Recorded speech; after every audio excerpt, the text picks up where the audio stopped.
Ya podemos iniciar, Héctor. Gracias.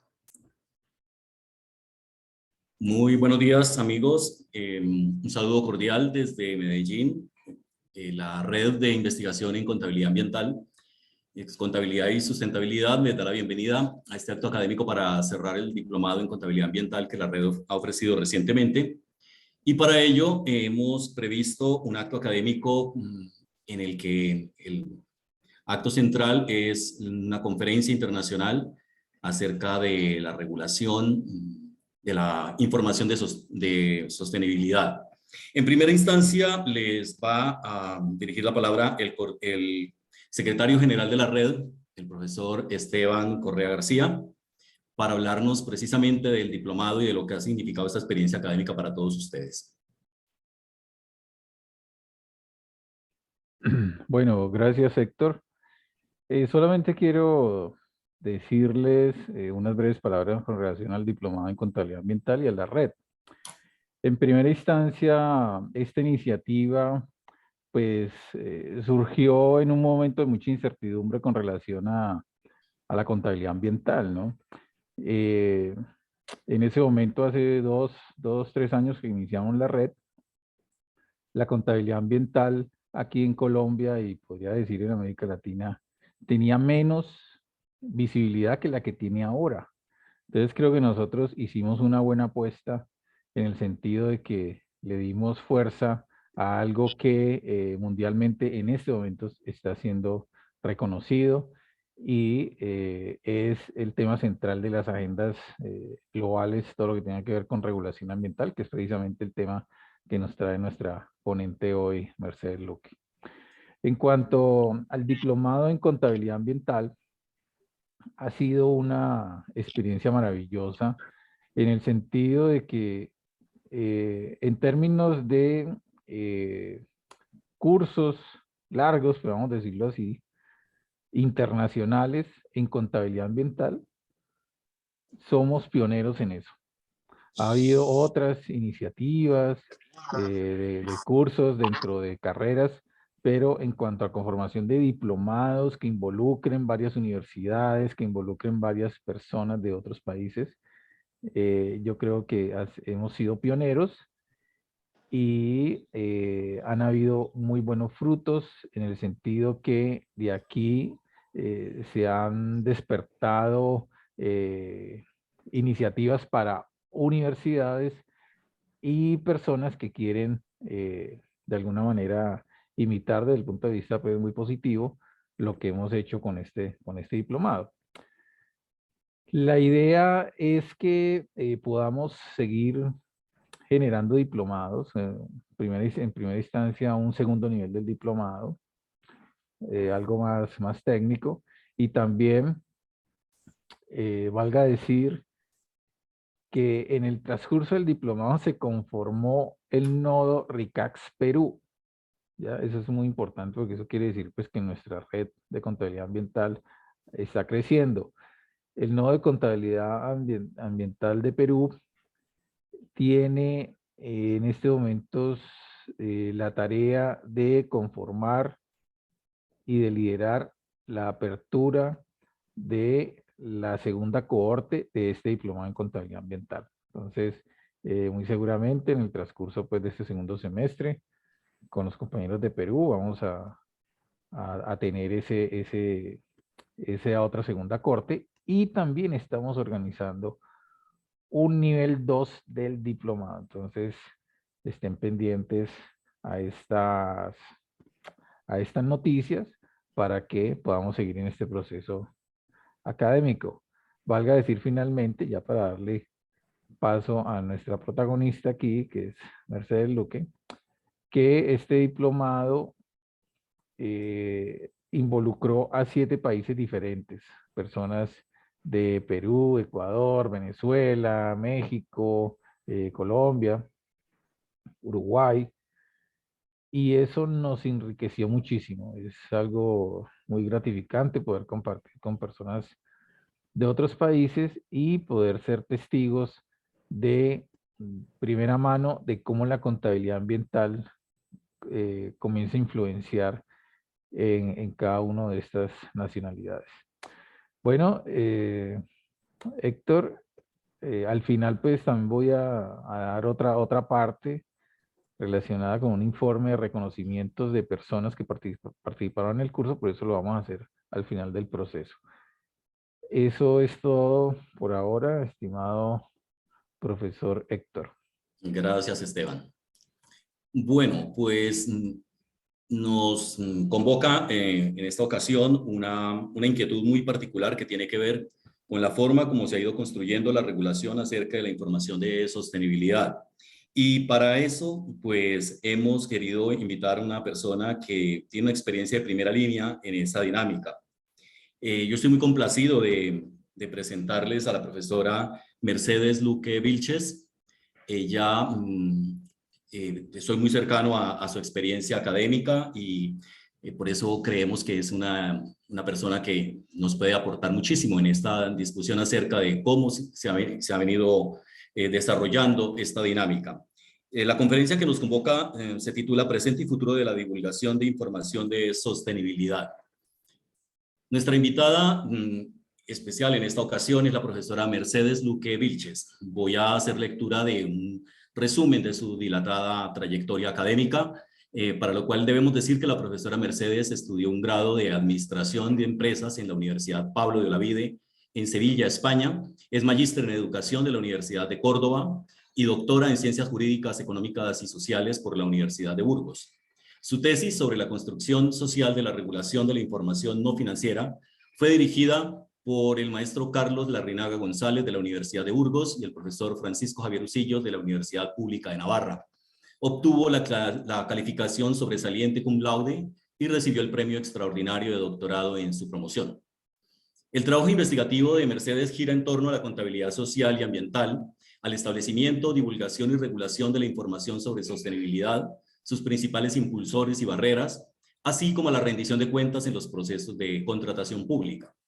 Sus resultados de investigación han sido publicados en prestigiosas revistas internacionales y algunos de sus estudios han sido citados por la Comisión Europea. Desde 2021, Mercedes Luque forma parte de la Secretaría del Project Task Force on European Sustainability Reporting Standards del European Financial Reporting Advisory Group, FRAG, la organización encargada de asesorar a la Unión Europea en la formulación de políticas regulatorias sobre información financiera. Nuestra invitada ha sido profesora visitante en prestigiosas universidades internacionales como Strathclyde University y St. Andrews University en Escocia y la Universidad de Studi de Trento en Italia. Mercedes es miembro del Center for Social and Environmental Accounting Research, CSIR, de la European Accounting Association y de la Asociación Española de Contabilidad y Administración de Empresas, AECA. Además, es miembro del comité editorial de prestigiosas revistas como Accounting Forum y Sustainability Accounting Management and Policy Journal, en la que este año ella está editando un número especial sobre el futuro de GRI. Actualmente, la profesora Mercedes es profesora adjunta de contabilidad en el Departamento de Economía Agraria, Finanzas y Contabilidad de la Universidad de Córdoba. Y es miembro del grupo de investigación ERGO, Contabilidad, Cambio y Sociedad de la Universidad de Burgos. Para esta ocasión, entonces, su conferencia nos abre la discusión acerca de cómo ha evolucionado y qué perspectivas tiene la regulación en torno a la información de sostenibilidad desde la perspectiva que ella tiene desde Europa, dado que pertenece al EFRAG, que es el organismo encargado de liderar esta dinámica. Mercedes, es un placer para mí tenerte al menos en línea vinculada con Colombia y con América Latina. Te damos la bienvenida. Esta es y será tu casa y en este momento la línea es tuya. Vamos a Córdoba. Bueno, en primer lugar, muchas gracias, Héctor, por tu cariñosa bienvenida. Agradezco a Héctor especialmente, pero en general a la organización por la oportunidad de compartir un ratito con vosotros y hablar de esta temática que, como habéis comentado, pues es tan importante y emergente y es una realidad innegable en la actualidad, ¿no? Bueno, no sé si podéis ver ya la presentación. Sí, perfecto. Vale, perfecto. Bueno, como el profesor Héctor José Sarmiento, al que reitero que tengo un especial cariño porque he compartido con él mucho tiempo y en parte parte de las cosas que él ha citado, o logros, llamémoslo, también en parte son suyos, por su tiempo, su cariño y su saber estar siempre apoyando. Bueno, pues para continuar, pues como ha dicho Héctor, el título de la presentación es Presente y futuro de la divulgación de información de sostenibilidad. Como él ha comentado anteriormente, una de las razones por las que estoy aquí es porque he ayudado o he participado, y participo todavía estamos en ello, en la secretaría del Project Task Force on European Sustainability Reporting Standard del EFRAG, que es el cuerpo encargado de la emisión de normativa contable en Europa. Es el cuerpo, por ejemplo, para que hagan una idea, que diseñó la NIF, ¿vale? Pues ahora este cuerpo también está en el diseño de los estándares de información no financiera. Agradecer al Grupo de Investigación Contabilidad, Cambio y Sociedad de la Universidad de Burgos, y liderado por el profesor Carlos Larrinaga, la oportunidad de investigar sobre el tema de regulación que me la abrió este grupo de investigación y sobre la que he seguido hasta ahora trabajando. Bien. Bueno, un poco cuáles son los aspectos a tratar. Bueno, cuando empecé a preparar esta presentación, para mí no era fácil resumir todo lo que yo podía contar sobre el momento que estamos viviendo, ¿no? Pero he intentado sintetizar un poco aspectos que yo creo que son fundamentales, pero os abro la puerta a preguntas, por supuesto, luego después de esta presentación, en la que podemos tratar otros aspectos que a lo mejor a vosotros pues, os susciten alguna curiosidad. En primer lugar, vamos a situarnos en el momentum, que así es como le llama EFRAG, el Cuerpo Europeo de Emisión de Normativa Contable, al momento que estamos viviendo, ¿no? ¿Y por qué es el momentum? Pues veremos porque hay muchos actores que están entrando en esta tendencia regulatoria y muchas instituciones. ¿Y qué suponen cada uno de ellos? A continuación vamos a hablar de los nuevos marcos de reporting. Por un lado hablaremos del marco europeo y por otro lado del marco del IFRS, de corte un poco más internacional, más en línea con SASB, y los compararemos un poco para entender cuáles son las diferencias entre ellos, las similitudes. A continuación entraremos en profundidad en uno de ellos, que es el europeo, ¿vale? Veremos dentro de este marco un poco cuáles son los estándares europeos en los que yo vengo trabajando junto con otros compañeros. Por cierto, estándares que están en proceso de consulta pública hasta el 8 de agosto. A continuación dejaré el link por si alguno de vosotros queréis participar en este proceso de consulta pública y dar vuestra opinión sobre los estándares. Más tarde también me gustaría dedicar un poco de la conferencia a hablar de qué supone que haya un marco EFRAG europeo, un marco más internacional de la mano de SASB. ¿Qué supone esto en términos de competitividad? ¿Van a colaborar las instituciones? ¿Puede perder fuerza Europa frente a la tendencia de Estados Unidos? Quiero un poco reflexionar sobre eso. Y finalmente, quiero también hablar un poco de los movimientos que en la actualidad se están dando en Estados Unidos en esta temática.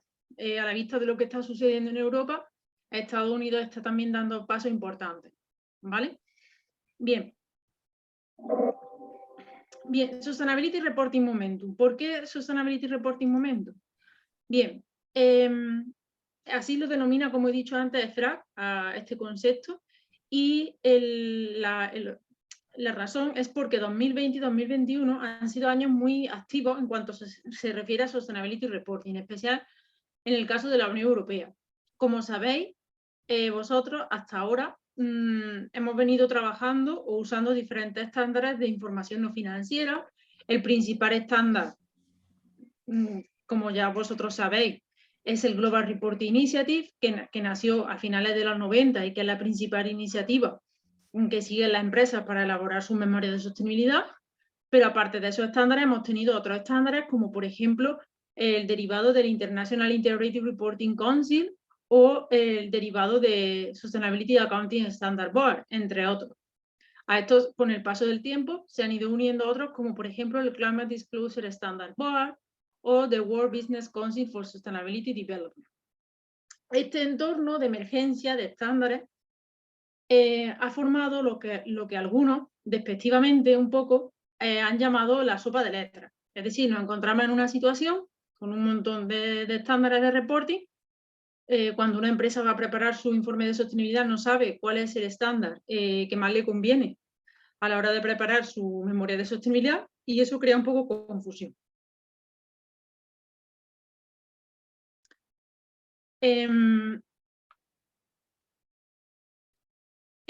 Hasta ahora, como he dicho, los estándares que teníamos de referencia eran estándares que venían, si os dais cuenta, todos de entidades privadas. GRI, Integrated Reporting Council, todas ellas eran entidades privadas.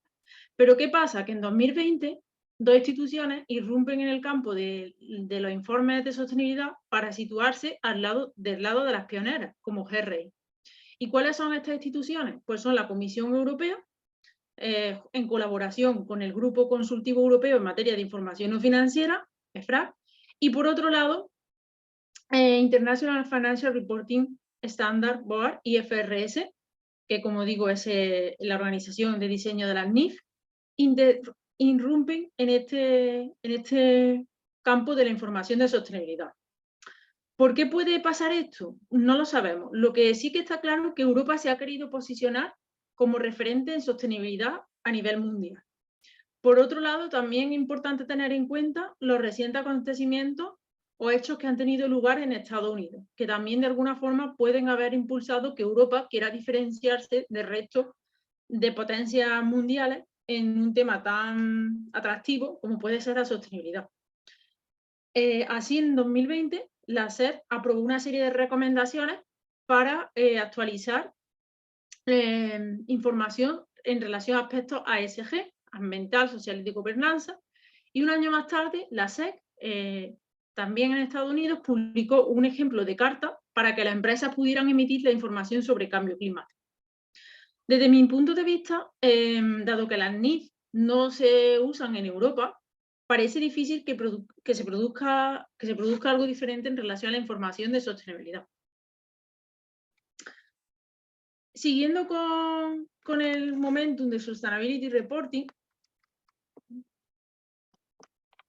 basándonos en los últimos acontecimientos, esperamos que la relevancia del EFRAG en conjunción con la Unión Europea y la IFRS en Europa aumenten probablemente en relación con el proceso de armonización contable y convergencia de las normas de información sobre sostenibilidad. Como sabéis, la armonización contable se refiere al proceso que persigue mejorar la comparabilidad de las prácticas de información, aplicando requisitos contables que pretenden reducir el grado de variación entre los usuarios. Eso ya la literatura desde principios de los 90 en el ámbito de la información no financiera es algo conocido por todos. La literatura en el campo de la información de sostenibilidad atribuye a la armonización contable, además, una serie de beneficios. Por ejemplo, claridad sobre las prácticas de información y la reducción del alcance de la alternativa entre los países. Estos beneficios podrían de alguna forma contribuir a mejorar los informes de sostenibilidad. Así, por ejemplo, aunque en los últimos años se han publicado muchos informes de sostenibilidad, existen dudas sobre la calidad de la información que hay en los mismos. Esto ha llevado a algunos autores en la literatura en contabilidad social y medioambiental a sugerir que es necesario algún tipo de intervención pública en la información sobre sostenibilidad para mejorar la calidad de dicha información. Por lo tanto, cabría esperar que al tomarse en serio estas responsabilidades, las instituciones públicas estuviesen a la vanguardia de la práctica de información sobre sostenibilidad. Y en este contexto aparecen dos documentos centrales, uno referente a la Unión Europea, que es la propuesta de revisión de la Directiva de Información no Financiera que se publica en el año 14. Para que entendáis un poco por qué hablo de propuesta de revisión de la directiva, ya en el año 14 en Europa se publica una directiva que obliga a las grandes empresas a divulgar información de sostenibilidad, pero hay estudios que han demostrado que la efectividad de dicha directiva ha sido limitada y que no consiguió mejorar la calidad de la información publicada. Por eso, en ese contexto, la Unión Europea lanzó una propuesta de revisión de la directiva para intentar endurecerla y hacerla un poco más efectiva en términos de mejora de la calidad de la información. Entonces, ese documento es súper importante, la propuesta de revisión de la directiva. Es uno de los pasos fundamentales que da Europa en el año 21. Por el lado de la IFRS, ¿qué documento es central para ver o para entender el momentum de sostenibilidad? Pues es central el documento de consulta sobre el reporting de sostenibilidad, que lo publica IFRS en septiembre del año 2020. En este documento de IFRS, lo que pone de manifiesto IFRS es la existencia de ese alfabeto o de esa sopa de letras, la cual está dificultando el comportamiento de la empresa y la toma de decisiones. Es importante en este contexto remarcar que aunque ambas instituciones, tanto la Unión Europea como la IFRS, están preocupados por la sostenibilidad, van a representar enfoques muy diferentes sobre la temática.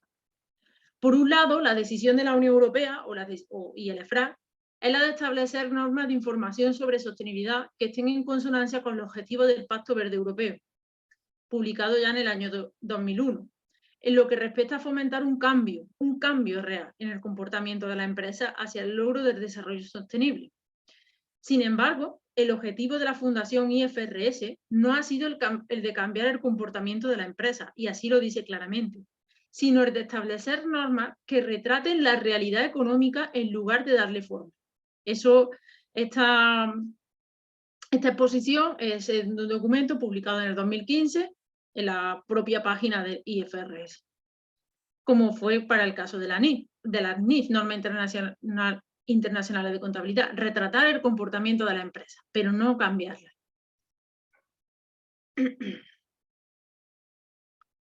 Bien, para entender un poco los diferentes enfoques que tienen estas dos instituciones en cuanto a la información de sostenibilidad, resulta importante, desde mi punto de vista, entender cómo ha sido la entrada de las instituciones al campo de la información no financiera.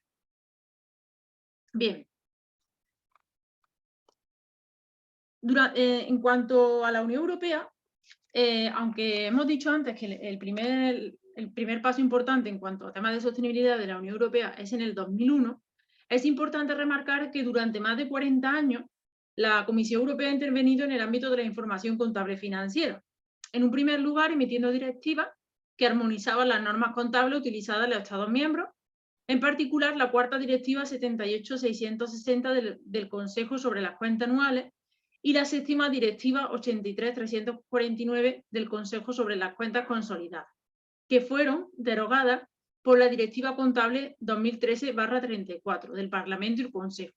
Y en segundo lugar, también ha desarrollado un papel fundamental ordenando las normas internacionales de contabilidad, NIC, en aquel momento.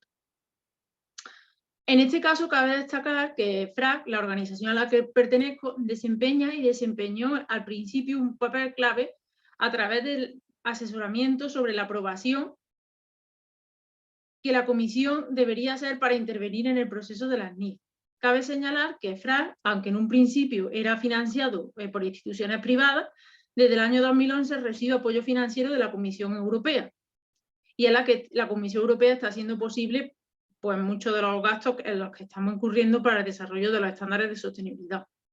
El interés de la Comisión Europea en el marco de la sostenibilidad se remonta a principios de este siglo, como he dicho antes, en el año 2001, con la publicación del Libro Verde, que obligaba este libro a los gobiernos de los Estados miembros a desarrollar activamente políticas públicas que estipularan la responsabilidad social de las empresas y la rendición de cuentas de las mismas. No obstante, el principal hito en materia de información de sostenibilidad en la Unión Europea es la ya citada anteriormente Directiva 2014/95 del Parlamento Europeo y del Consejo. Esta directiva modifica la directiva que he citado anteriormente del año 2013 y hace por primera vez obligatoria la información financiera para las grandes empresas. Esto es un hito, tal y como señaló el New York Times, la primera vez que a nivel mundial se le obligaba a la empresa a reportar información de sostenibilidad. Y para vuestra curiosidad, esta directiva europea, que nace en el año 2014, toma como precedente una ley española que ve la luz en el año 2011, es la Ley de Economía Sostenible. Esta ley fue, digamos, diseñada por un partido socialista que sabía que iba a perder las elecciones porque a finales del año 2010, principios del año 2011, España estaba en un periodo de crisis importante. El partido sabía que iba a perder las elecciones, pero quiso dejar antes de que llegase el nuevo partido, que evidentemente iba a ser un partido conservador, ya lo sabían ellos, quiso dejar la obligación de que el partido que llegase nuevo tuviese esa ley presente, y esa ley es la Ley de Economía Sostenible 2011. Bien, esa ley en su artículo 39 obliga a la empresa a divulgar información sobre sostenibilidad. También en su artículo 35 obliga a las entidades públicas a divulgar información de sostenibilidad. Y eso llama la atención en Europa, esa ley española, y la toma como precedente para esta directiva europea. Sin embargo, como se indica en un documento elaborado por la propia Comisión Europea, esta ley no tuvo mucho efecto en términos de calidad de la información. Y por eso, en este contexto, la Unión Europea pensó que era bueno revisar la directiva 2014. Y uno de los puntos fundamentales de la revisión de la directiva 2014 era la propuesta de unos estándares. ¿Por qué? Porque la directiva de 2014 era general, no daba a las empresas pautas concretas sobre cómo rendir cuentas. Entonces la Unión Europea dijo, vale, pues igual es buena idea diseñar unos estándares propios, basados, por supuesto, en los antecedentes fundamentales como GRI, pero que les dé a la empresa indicaciones más exactas sobre cómo abordar el tema de la información de sostenibilidad. Y GRI fue elegido el co-constructor, así lo llama la Unión Europea, el co-constructor fundamental, con la idea de no reinventar la rueda sobre los pasos que ya se habían dado. Aquí os dejo unas palabras de Patrick de Cambourg, que es el presidente del grupo de trabajo al que yo pertenezco, y dejó claro desde siempre que GRI era la primera opción. No es perfecta, todos sabemos las limitaciones de GRI, pero es un punto de partida, una base sobre la que trabajar y mejorar. Bien, para aquellos que tengan curiosidad, aquí os he dejado una cronología, le llamo así, de los principales eventos que han tenido lugar, porque han sido muchos, pero y como veis, la mayoría de ellos en los 2 últimos años, eventos importantes que han tenido lugar en la entrada de la Unión Europea en el ámbito de la sostenibilidad. El primero en 2014 con la directiva que os he hablado, y luego una serie de eventos, muchos en los 2 últimos años, que hasta el momento actual han hecho que estemos ahora mismo en un proceso ya de revisión de unos estándares de sostenibilidad.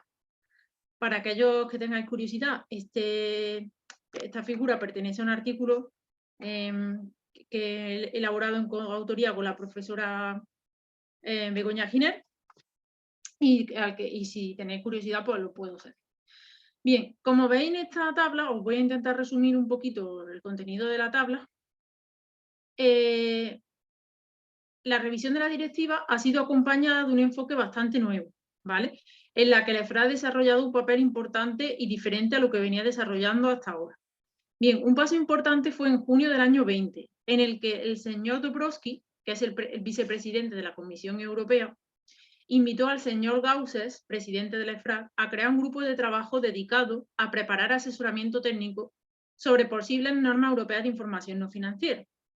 Inmediatamente el EFRA envió una convocatoria de candidaturas para crear el grupo de trabajo, que se puso a trabajar en septiembre, como indico en el gráfico. Paralelamente, el señor Dombrovskis escribió personalmente al señor Gauzès para pedirle sus recomendaciones sobre los posibles cambios en la gobernanza del EFRA. Necesitaba una nueva gobernanza, pues hasta entonces el EFRA se había limitado a la información financiera.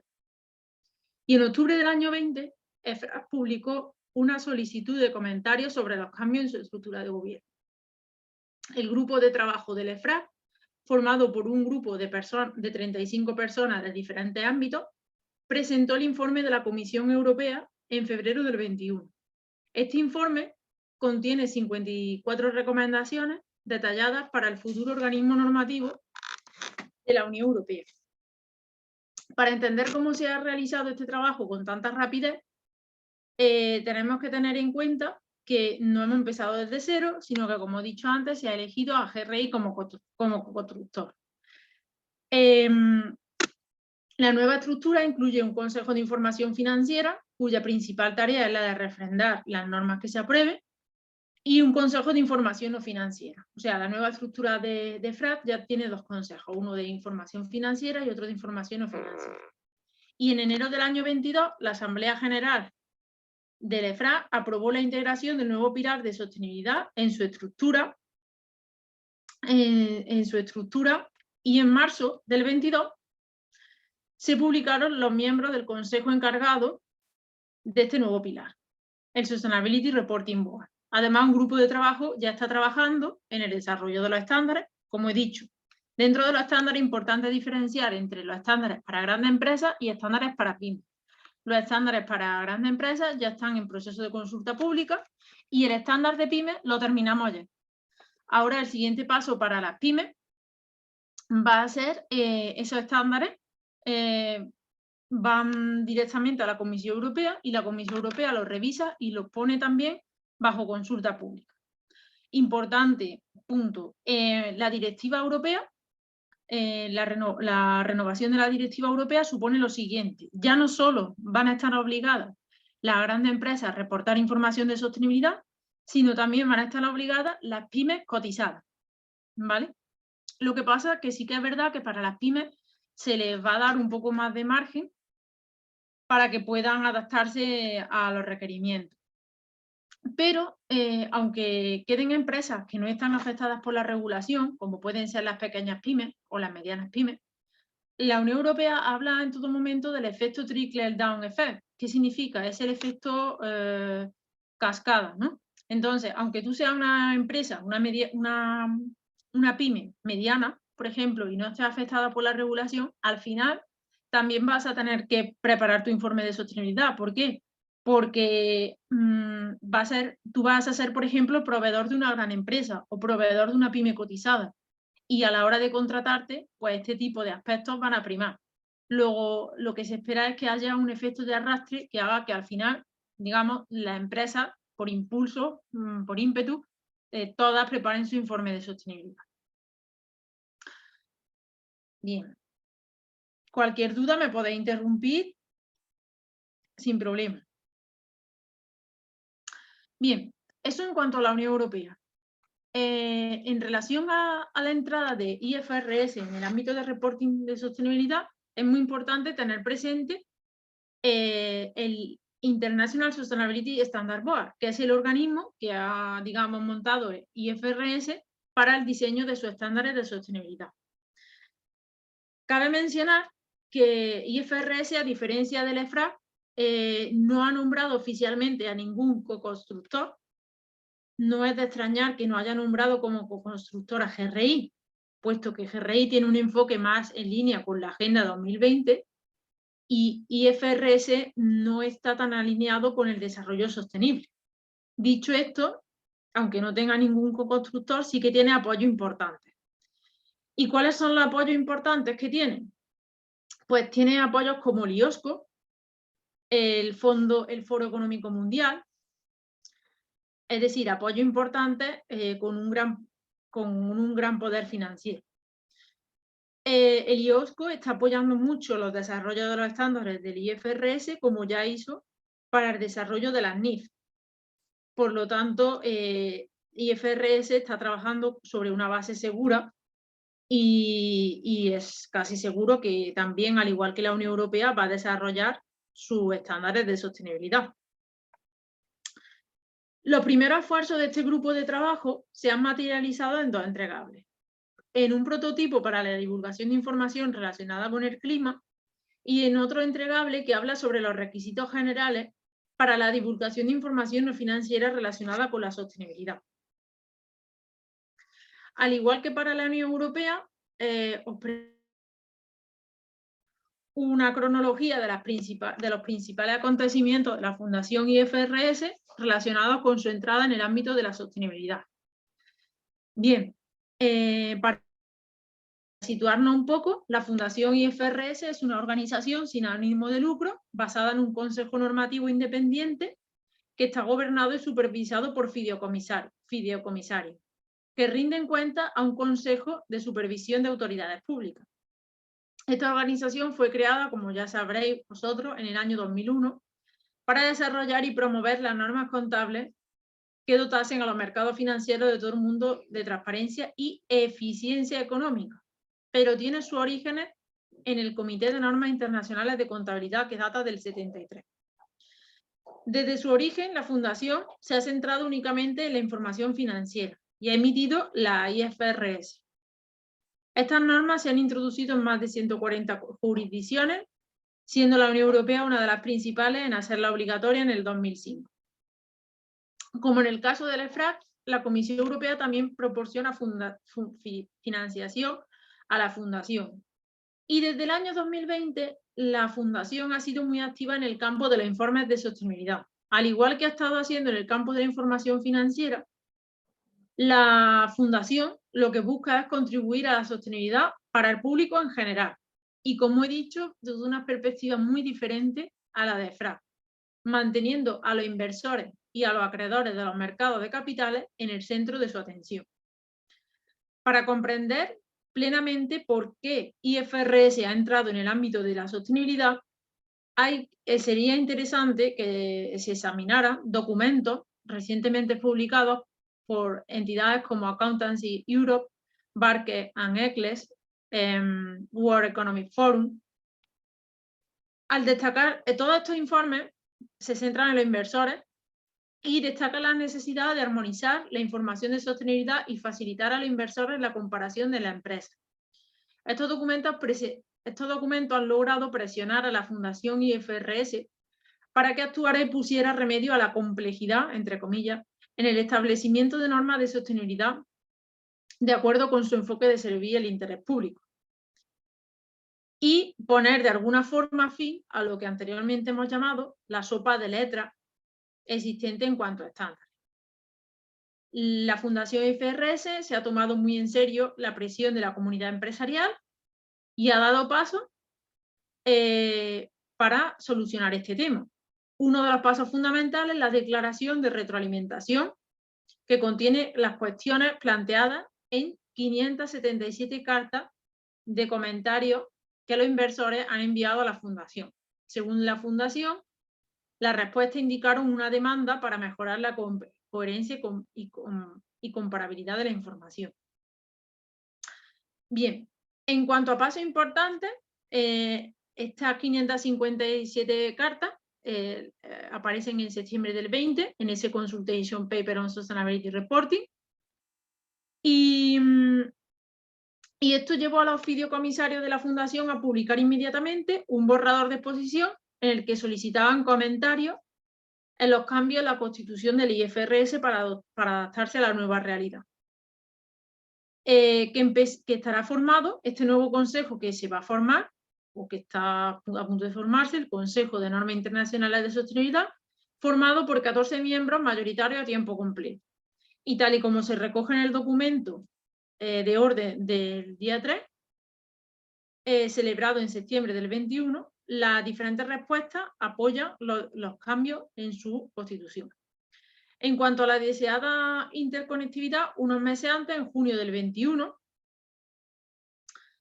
el anterior presidente del IASB declaró en su discurso de despedida que la declaración de prácticas de las NIF, cuyo borrador de exposición acaba de publicarse, representaba uno de los vínculos entre el IASB y el posible futuro del ISSB. Este documento había estado en manos del IASB durante varios años, desde el 2007 al 2021, y podía considerarse como una oportunidad para conectar las dos áreas de información financiera y no financiera o sostenible. Cabe mencionar que, a diferencia de EFRAG, la Fundación, como he dicho antes, no nombró a ningún coconstructor.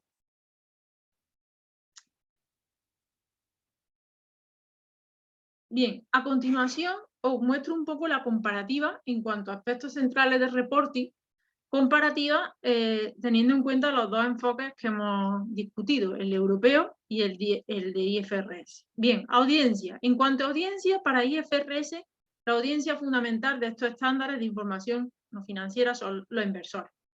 Mientras que la Unión Europea tiene un enfoque más amplio y para ello la audiencia son todos los usuarios, todos los stakeholders afectados directa o indirectamente por impactos pasados, presentes e incluso futuros. de la empresa. Esto es un poco complicado, el tema de los impactos futuros. Y está dando mucho que hablar, porque ¿cómo medir el impacto futuro de una empresa? Se pueden realizar estimaciones, pero es complicado y está suscitando este aspecto mucha crítica. En cuanto a temática, bueno, pues IFRS se va a centrar en la temática del clima y luego, si acaso, entrará en otros aspectos, pero por ahora no ha dado más pasos y se mantiene en la información sobre cambio climático. Sin embargo, para la Unión Europea, el objetivo es abarcar todas las cuestiones que afectan al desarrollo sostenible. Como veréis a continuación, cuando enseñe los estándares de la Unión Europea, veréis que son unos estándares que tocan muchos pilares de información relacionada con sostenibilidad. Por ejemplo, toca biodiversidad. Hay otra parte de los estándares sobre agua. Hay otra parte de los estándares sobre gobernanza. Toca aspectos muy diversos. Materialidad, un aspecto muy importante y muy complejo. La materialidad, como sabéis, es un concepto que aparece en el ámbito financiero y es muy difícil trasladarlo al ámbito de la información de sostenibilidad, puesto que la naturaleza de la información de sostenibilidad es muy diferente. Para IFRS, la información material es aquella importante para los inversores, para los acreedores, para los prestamistas. Sin embargo, la Unión Europea introduce el concepto de doble materialidad. Doble materialidad teniendo en cuenta el impacto de la empresa en la sociedad y el impacto de la sociedad en la empresa. Sobre este concepto hablaremos un poco más en detalle adelante porque creo que merece la pena dedicar un tiempo a la doble materialidad. Otro aspecto importante son los límites de información. Para el IFRS, una empresa puede considerar estaba justo al revés. Para el IFRS, los límites de la información los marca el control financiero y ya está, ¿vale? Sin embargo, para la Unión Europea, los límites de la información van más allá del control financiero. Pueden ser impactos directos o impactos indirectos que la empresa pueda tener derivados de su actividad, por ejemplo, derivados de su cadena de suministro. Aunque no tengas control financiero sobre algunas partes de tu cadena de suministro, tu impacto también tienes que tenerlo en cuenta a la hora de establecer tus límites de información. Aquí os he dejado algunas fechas importantes que yo creo que son importantes. La primera parte, la izquierda, son fechas importantes en cuanto al enfoque de la Unión Europea y la parte de la derecha son fechas importantes en cuanto al enfoque del IFRS. Como veis, he señalado en rojo junio del 23, porque va a ser una fecha muy importante en la que ya los estándares tienen que ser adoptados por el Parlamento. Es decir, dentro de un año, los estándares estos que ahora mismo tenemos en proceso de consulta pública, que llevan en proceso de consulta pública desde abril y van a estar en proceso de consulta pública hasta el 8 de agosto, esos estándares ya en junio del 23 tienen que ser adoptados por el Parlamento. Estos estándares son generales, no son sectoriales. EFRA va a trabajar también en unos estándares sectoriales que verán la luz en junio del 24. Y en una fecha importante también será octubre del 26, porque ahí, además de los estándares, se va, digamos, a abarcar otro tema muy importante que es la auditoría. Y vamos a pasar de exigir una auditoría limitada a una auditoría de alcance razonable. Eso en octubre del 26. En cuanto a las fechas anteriores, bueno, pues no me paro a comentarlas porque ya han pasado, pero sí que hay que estar alerta en cuanto a estas nuevas fechas que van a marcar importantes hitos. Destacar que al principio las fechas eran otras, pero como siempre todo ha llevado más trabajo del que se esperaba y se ha ido un poco postergando. La parte derecha de este gráfico nos muestra, digamos, punto importante en cuanto a IFRS. Bueno, pues lo último que sabemos de IFRS es que en marzo de este año, del 22, como he dicho antes, publicó dos documentos importantes, uno que era un draft sobre los requerimientos de cambio climático y ha dicho que para final de este año 2022 va a publicar unos estándares finales. Hasta ahí es lo que sabemos hasta ahora. Bien, para aquellos que tengáis curiosidad en cuanto a los estándares europeos, podéis entrar en la página de FRAC, a ver si me va esto. ¿Sí? Vale, entonces si pincháis en este enlace, aquí, como veis, lo primero que os va a aparecer es el proceso de consulta pública. Bueno, antes de nada, FRAC tiene muchas subpestañas. Esta sería la subpestaña cuando entráis de Sustainability Reporting Standard. Estamos en la parte de Sustainability Reporting Standard, porque también tiene la parte de Financial Reporting. Lo primero que aparece es la información sobre el proceso de consulta en el que podéis participar, ¿vale? Hasta el 8 de agosto. Te cuenta aquí un poco de la historia que yo acabo de contar, ¿no? El porqué de los estándares, la directiva, la renovación de la directiva, los estándares como una parte fundamental de esa renovación de la directiva del año 2014 que no consiguió mejorar la calidad de la información, proceso de consulta pública, y aquí tenéis todos los estándares para que los podáis revisar, ¿vale? Me consta que hay gente trabajando en la consulta pública, se está tomando muy en serio. Por ejemplo, el grupo de investigación ERGO sé que se han repartido entre ellos un poco los estándares, como hay investigadores trabajando en agua, por ejemplo, otros en cambio climático, pues están trabajando cada uno de ellos en una pata de los estándares. Entonces, por ejemplo, si entráis en alguno de los documentos, vamos a entrar, por ejemplo, en este.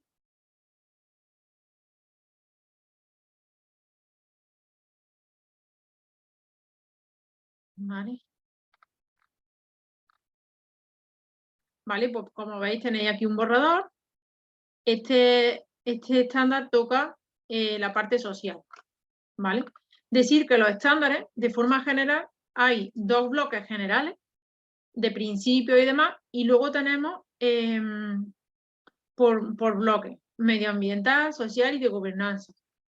Dentro de medioambiental, por ejemplo, pues tenemos cambio climático, contaminación, agua y recursos marinos, biodiversidad y recursos y economía circular.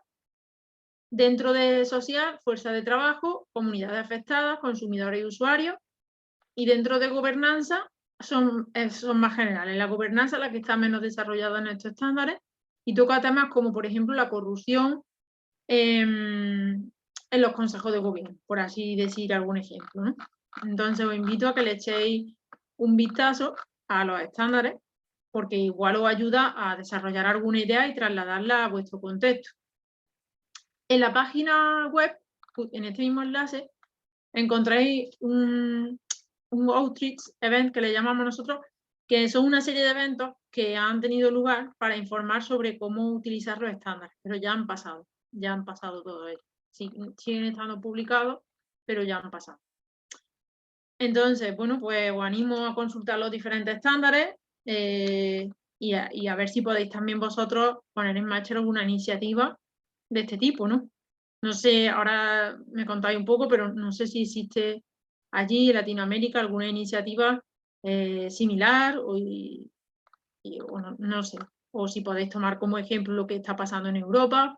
En fin, ahora comentad un poco si queréis sobre esto.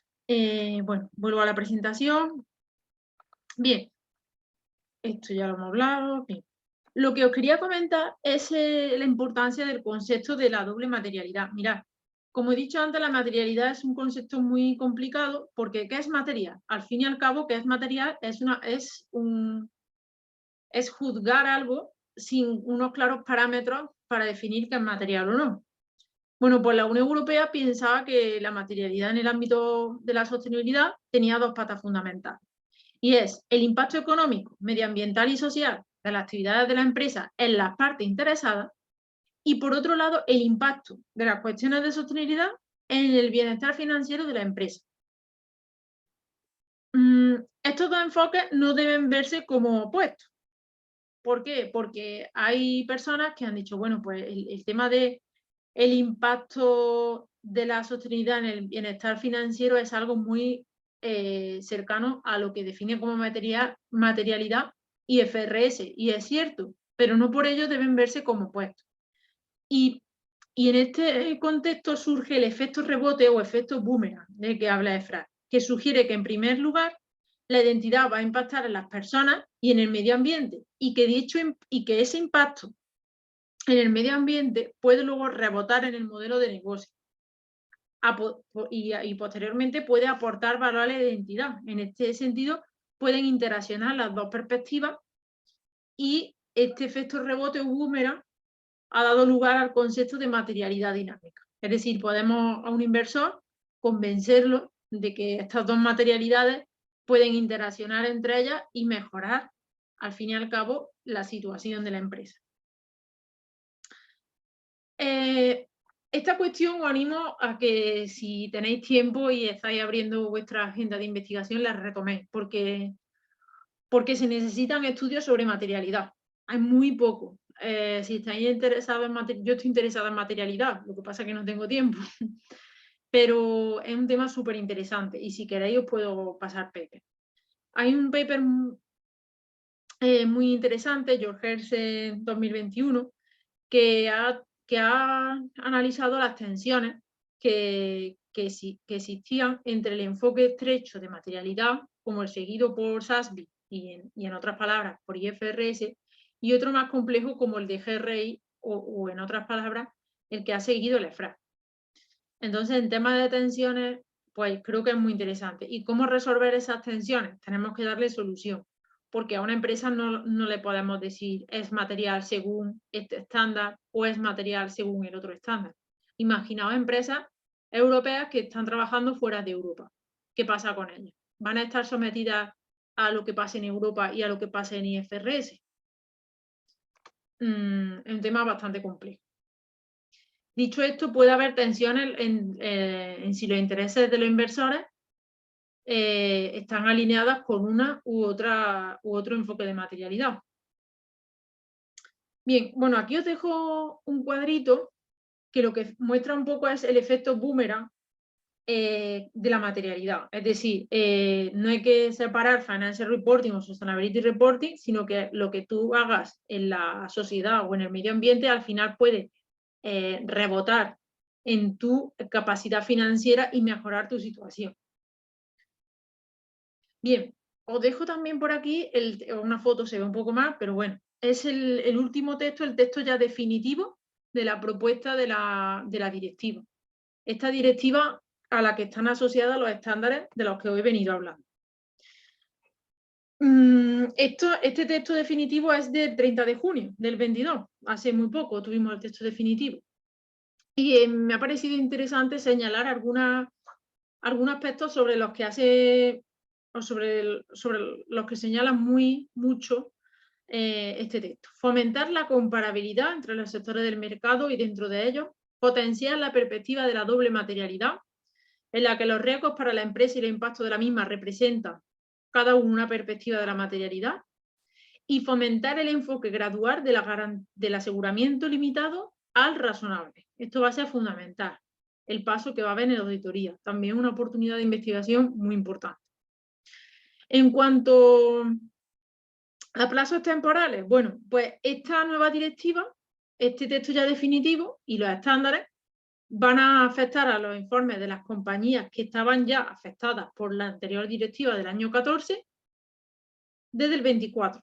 Los primeros informes serán, por lo tanto, publicados en el 25. Otras compañías en el 25 y los primeros informes serán publicados en el 26.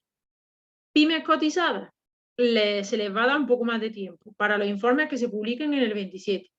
Y además también van a afectar a subsidiarias de compañías europeas. Eso para el 29.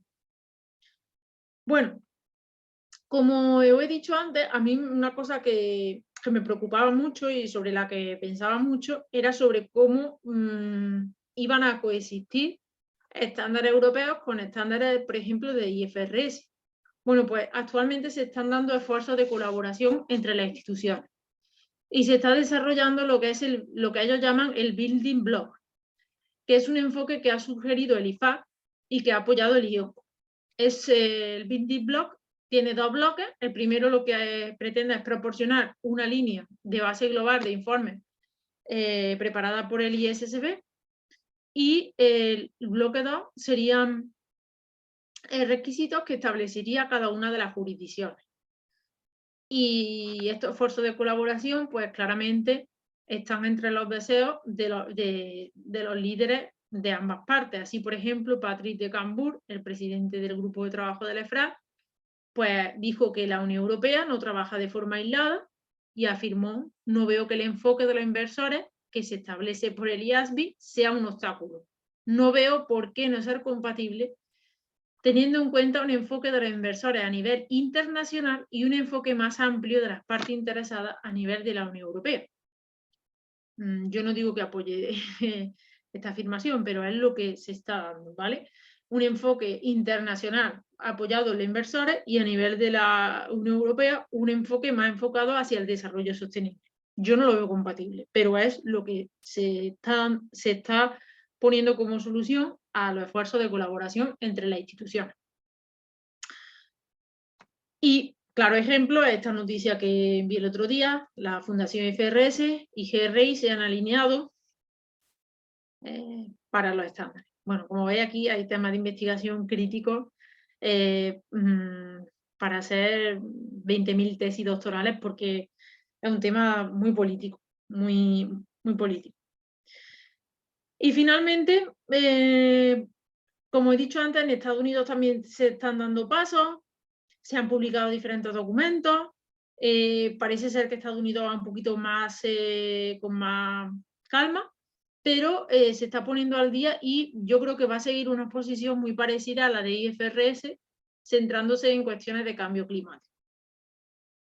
Y con esto, pues acabo mi conferencia. No sé si me he pasado en tiempo, si no he llegado, pero bueno, esta era la principal inquietud que quería compartir con vosotros, y ahora, pues cualquier cosa que queráis discutir y tal, pues quedo a vuestra disposición. Muchas gracias a la organización y especialmente a Héctor.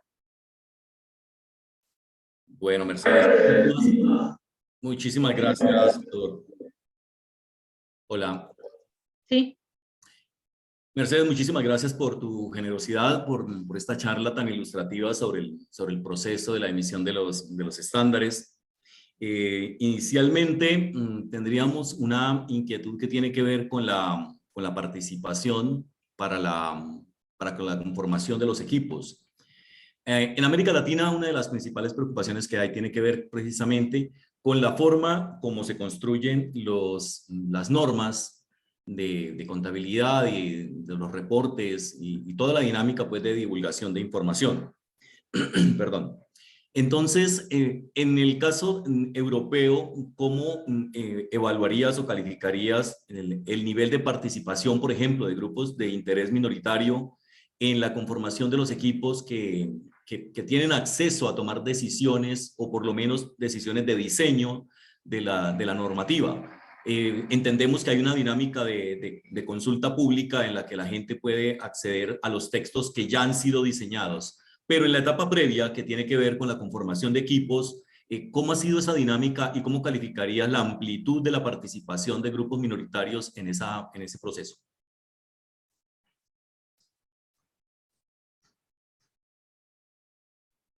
Vale, intento responder a tu pregunta, una pregunta complicada, ¿eh?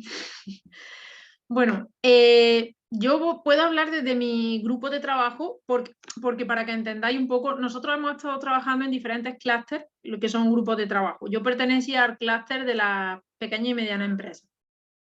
Entonces nosotros en este clúster, bueno, pues éramos como 7 personas, estaban representantes del Global Compact, representantes de auditoras, representantes de defensores de los trabajadores de las pequeñas y medianas empresas, académicos, y luego además teníamos, cada paso que dábamos, lo consensuábamos con representantes de diferentes grupos de interés, por ejemplo, con sindicatos o con ONG.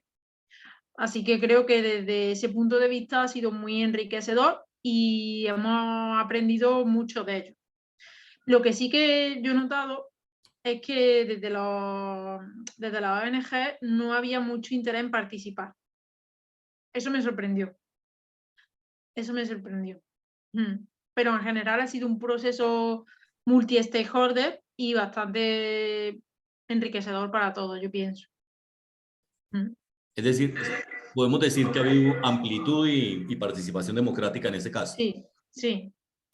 No sé cómo ha sido otras veces, pero al menos en mi grupo de trabajo, en la PyME, sí que ha sido así. Sí. Bueno, otra inquietud tiene que ver con, digamos, con el liderazgo que ejercen los organismos reguladores internacionales en este campo. Naturalmente que, digamos, en Europa uno puede percibir que hay mayor espacio, mayor libertad de juego entre estas organizaciones, también porque se enfrentan, digamos, en un escenario donde los actores tienen suficiente poder de decisión. Nosotros en América Latina hemos estado sujetos a la influencia que tienen especialmente IFRS en la emisión de las normas o incluso en la conformación de leyes estatales que regulan la información. ¿Cómo ves la presión que podría ejercer, por ejemplo, una organización como IFRS sobre el proceso de emisión de las normas? A nivel europeo no tiene tanto que hacer, porque al fin y al cabo los estándares que produzca la Unión Europea son de obligado cumplimiento, mientras que los de IFRS no. Pero sí que es verdad que no podemos darle de lado. De hecho, por eso se habla de la colaboración. No podemos vivir al margen de ellos. Están ahí y van a llegar muy lejos, porque tienen apoyos muy importantes como IOSCO y demás. Van a ser estándares que se van a imponer a nivel internacional, en todo el mundo, mientras que los de la Unión Europea van a estar solo en Europa.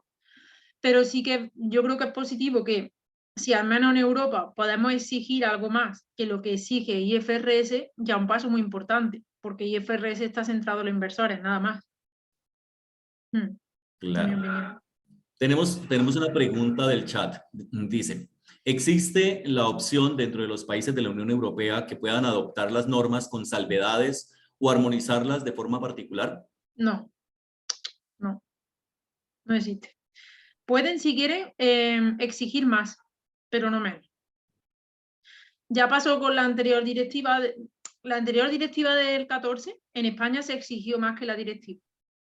Por ejemplo, en la directiva de 2014 no era obligatoria la auditoría, en España sí que se exigió la auditoría, pero menos no se puede. Es decir, la transposición que se hace de las directivas comunitarias hacia las legislaciones nacionales no pueden disminuir en ninguna forma digamos así, las especificaciones originales de la directiva comunitaria. No, pero sí puede exigir más. Ajá. Bueno, una inquietud también podría ser el asunto de cómo las grandes empresas multinacionales, es decir, el gran capital financiero, tiene algún poder digamos, en el proceso de diseño de los estándares. Algunas veces están, por ejemplo, en el caso de América Latina, las multinacionales, por ejemplo, nosotros tenemos serios problemas de sostenibilidad y sustentabilidad con las multinacionales extractivas, es decir, por la riqueza natural de nuestros países, pues aquí hay una presencia muy fuerte de las multinacionales que están sujetas a legislaciones nacionales que pues son muy variadas porque pues, somos muchos países y cada país tiene un ordenamiento jurídico diferente. Pero finalmente uno podría decir que las legislaciones ambientales en América Latina son mucho más laxas que lo que ocurre en el norte industrializado. De manera que ellos pues operan con mayor libertad en nuestro medio y solamente hacen, digamos, la información que reportan a sus casas matrices, pues la adaptan para cumplir con los estándares de allá. En últimas, lo que aquí en Colombia, por ejemplo, y en otros países latinoamericanos hemos visto es que las multinacionales extractivas, pues, o en líneas generales, las compañías multinacionales influyen influyen directamente, por ejemplo, en los congresos nacionales, en los parlamentos nacionales, para que la legislación ambiental a la que se ven sujetos en el ejercicio de su actividad económica sea mucho más laxa. ¿Tú detectas en Europa alguna influencia de las grandes multinacionales europeas en el proceso de emisión de estos estándares? Hombre, en ese sentido, como te he dicho, los grupos de trabajo son multi-stakeholders y también están ellos representados, pero no solo. O sea, que su opinión también está, pero no veo Pero la correlación de fuerzas ahí, ¿cómo es? La correlación de fuerzas, yo creo que, por lo menos en mi grupo de trabajo, creo que ha sido muy equilibrado. Porque date cuenta de que las pymes representan la mayor parte del tejido empresarial, entonces la Asociación de Defensores de los Trabajadores tenía mucha fuerza. Y también es verdad que en las pymes a lo mejor no hay tantos grandes lobbies como en las grandes empresas. Entonces, al menos mi grupo de trabajo creo que ha sido más social desde ese punto de vista. No sé cómo ha sido en la gran empresa, para el diseño de los estándares de la gran empresa. Claro. Bueno, tenemos una pregunta de Juan Carlos que dice, ¿cómo se ve el panorama de pequeñas empresas y familiares frente a estos estándares? ¿De qué forma o cómo perciben la incorporación de estos estándares? Muy progresiva, muy progresiva. De hecho, se van a ir obligando poco a poco y por bloques, porque entendemos que pueden ser para ellos una carga importante y desde luego si de un día a otro exige a una pequeña o mediana empresa que lleva al día una imposición de este calibre, pues incluso puede ser perjudicial y acabar en acciones de greenwashing porque realmente no puedan hacer las cosas bien. Entonces va a ser muy progresivo. Claro. A propósito de las pymes, Candy Chamorro pregunta desde Medellín si todas las pymes estarán obligadas a cumplir con estos estándares. Solo las que cotizan en bolsa, pero como he dicho, lo que se espera es que por el efecto tractor, trickle-down effect, al final todas, digamos, van a tener que hacerlo, porque si no van a perder oportunidad de ser proveedores de otras más grandes. O, por ejemplo, no me ha dado tiempo a hablar en la conferencia, ¿no? Pero ahora mismo la directiva es solamente una pata de lo que se llama la Estrategia de Finanzas Sostenibles Europea. La Estrategia de Finanzas Sostenibles tiene 3 patas, que es la directiva, la taxonomía y la regulación de finanzas sostenibles. Bueno, pues la taxonomía es una taxonomía que la Unión Europea ha implementado. ¿Para qué? Para controlar el acceso a la financiación de la empresa. Lo que se quiere hacer con esa taxonomía es que las empresas más verdes sean las que tengan mayores oportunidades de financiación bancaria. Todo esto viene por el tema del COVID. Con el tema del COVID han venido muchos fondos europeos y se quieren repartir los fondos europeos a las empresas más sostenibles. Entonces, por ejemplo, si tú eres una pyme y no informas sobre la sostenibilidad, pues va a perder oportunidad de financiación, aunque no esté obligada. Al final lo va a hacer. Claro. Bueno, desde Cali pregunta Alexander Rodríguez, los problemas actuales como la guerra entre Rusia y Ucrania, las altas temperaturas que registra Europa en este momento, la escasez de alimentos y otros recursos e insumos, ¿han afectado las discusiones acerca de los estándares? No, la han avivado. Creemos que todas esas cuestiones son cuestiones importantes para acelerar el proceso de los estándares, porque precisamente creemos, al menos en mi grupo de trabajo, que tienen un fondo de falta de sostenibilidad. Perfecto. También desde Cali nos pregunta Esteban Correa, ¿existe algún control para evitar que algún enfoque de materialidad prevalezca sobre otro? No, por ahora no. Es que como es tan reciente todo, igual con el paso del tiempo y viendo cómo se desarrolla en la práctica, se pone en práctica algún tipo de control, pero por ahora no. No. Correcto. Se me antoja preguntar qué perspectivas ves en términos de que el diseño de los estándares de la Unión Europea pueda tener una difusión o sean adoptados por muchos otros países en otras regiones del mundo. Pues no lo sé, porque claro, habrá que ver los estándares que saca IFRS, cómo son, para ver si puede competir contra eso. De todas formas, yo creo que fuera de Europa, quizás en Latinoamérica sí, pero yo no veo a Estados Unidos sin necesidad, bueno, sin necesidad, no, por su cultura y tal, poniendo en práctica unos estándares tan altos. Creo yo, vaya. Nos pregunta Juan Carlos, creo que de Bogotá. Gracias. Es decir, estamos en un nuevo enfoque hacia un capitalismo sostenible o de stakeholders. ¿Podemos conseguir más información sobre la estrategia de finanzas sostenibles en Europa? Claro. Os puedo pasar documentos, exactamente. Si os gusta la economista Mariana Mazzucato, que habla Claro. muy en la línea de la estrategia de finanzas sostenibles. Sí, sí, pero le puedo pasar a Héctor documentación, sí. Perfecto, te agradecemos mucho. Hay otra pregunta de Medellín. Carlos Alberto Muñoz nos pregunta si cree que en el mediano plazo estos asuntos, especialmente cambio climático, determinarán la sobrevivencia de las empresas. Sí, absolutamente. Porque los inversores ya están muy pendientes de esto. Y además, mirad, un ejemplo es el siguiente, que yo lo encuentro muy ilustrativo. Ahora mismo, cuando las empresas europeas van a presentar las cuentas anuales, si no presentan el estado de información no financiera, no pueden presentar las cuentas anuales. Entonces ya no, la sostenibilidad no es el área, digamos, light o la María de la empresa, ¿no? Es que si no presentas tu informe de sostenibilidad, no puedes presentar las cuentas anuales. Entonces ya una cuestión que importa también al Consejo. Antes no preocupaba al Consejo, ya sí. O sea, que si no lo hace, la empresa no puede continuar con su actividad. Claro.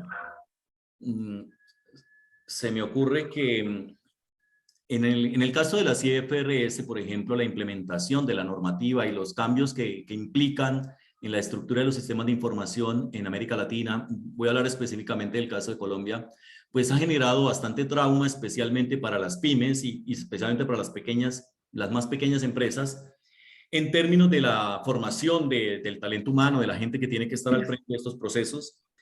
Esto ha dificultado, ha generado costos, mayores costos para las empresas, es decir, se ha trasladado a los pequeños empresarios un costo adicional por adoptar normas que en nuestro país han sido muy cuestionadas porque consideramos que no corresponden a la realidad que viven nuestras empresas. En el caso de los estándares de información de sostenibilidad, ¿crees que en Europa hay una situación similar en términos de que los pequeños empresarios se vean lesionados económicamente por la implementación de estos estándares dentro de los sistemas de información de sus empresas?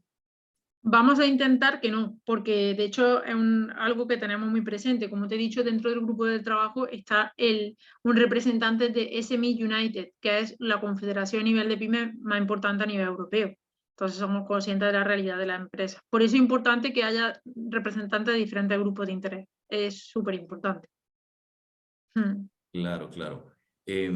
Bueno, creo que es también Juan Carlos de Bogotá que nos pregunta, particularmente en América Latina la transición a NIF fue complicada desde la cultura del contador público. ¿Cómo percibe la aceptación de la profesión contable acerca de estos estándares? Una revolución. Una revolución. Van a tener que estudiar mucho esto.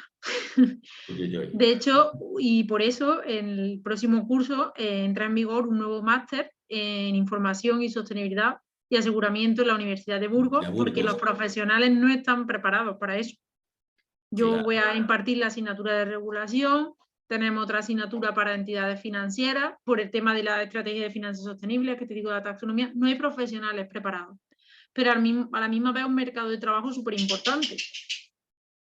Claro, claro. Así que bueno. Sí, ya casi empieza el máster de la Universidad de Burgos, que es el primero precisamente que se formula en esa dirección para formar talento humano capaz de asumir ese reto. Carlos Alberto Muñoz nos pregunta desde Medellín, estos informes, ¿qué tipo de asesores en Europa elabora este tipo de informes? ¿Intervienen las firmas de auditoría o qué otros actores han logrado participar en la elaboración de los informes en las empresas, personas naturales, etcétera? Eso depende de la lesión de la empresa. Hay empresas que prefieren hacerlo ellos porque para ellos es muy importante y prefieren hacerlo ellos. Otras empresas lo externalizan a empresas de auditoría. Pero la mayoría de las empresas ya lo hacen ellas. Tienen su departamento de sostenibilidad y lo hace la propia empresa. Claro. Y digamos que de forma colateral con esta pregunta se me ocurre, tú estás en representación de España en la Secretaría del EFRAC, del Project Task, y digamos, ¿bajo qué criterio el EFRAC ha convocado estos equipos de trabajo? Bueno, yo no estoy en representación de España, estoy en representación del académico europeo, ¿vale? Porque no de todos los países hay gente, ¿no? Pues tú te postulabas, había una convocatoria abierta y hicieron entrevistas. Así fue. Tú postulabas tu currículum, lo subías a una web y luego seleccionaban currículum y te entrevistaban. En Bruselas te entrevistaban y ya está, así fue. Y luego tenías como un periodo de prueba. Ah, perfecto. Efren Danilo Ariza nos pregunta desde Bogotá, agradeciendo profundamente la conferencia, me permito preguntar si estos informes no replican la racionalidad instrumental propia del capitalismo global en detrimento de la sustentabilidad. Bueno, eso es algo que siempre va a estar ahí, pero yo creo que hay algo que hay que hacer algo siempre, porque si nos quedamos en la crítica tampoco avanzamos, ¿no? Y por eso una de las iniciativas que se lanza es aumentar la auditoría, pasar de un informe limitado a un enfoque razonable. Y también creo que un paso importante es el diseño de unos estándares que no están hechos por una entidad privada, sino por una entidad pública. Creo que también es muy importante, un paso importante en ese sentido. Claro. Bueno, nos pregunta también Carlos Alberto Muñoz desde Medellín. ¿Qué noticias tienes de esa experiencia de revisión externa de los informes? ¿Hay alguna regulación frente a quién y cómo se hace la evaluación? Aún no, porque como he dicho, eso será dentro de 2 o 3 años. O sea que ahora mismo no puedo responder a esa pregunta, no tengo información. Perfecto. Bueno, pues por aquí no tenemos más preguntas. Si alguien más quiere formular algún comentario o alguna pregunta, estamos en los últimos minutos porque la profesora Mercedes nos ha pedido que pueda desconectarse como máximo a las 19:30 de España, es decir, hacia las 12:30 de Colombia. ¿Alguien más quiere participar? Yo quisiera hacer una pregunta muy acomodada pues al caso pues colombiano. Aquí nosotros en Colombia no tenemos una regulación que coloque límites, por ejemplo, a las emisiones de CO2. ¿Tú crees que la implementación de un estándar como estos que está en la Unión Europea conllevaría de manera prácticamente obligatoria que el país genere una regulación de emisiones? Creo que no, porque ya con el estándar, en verdad, el estándar viene de una directiva que se va a transponer. Entonces está todo relacionado. No es solamente el estándar, es que el estándar viene asociado a una directiva que se tiene que transponer en una ley.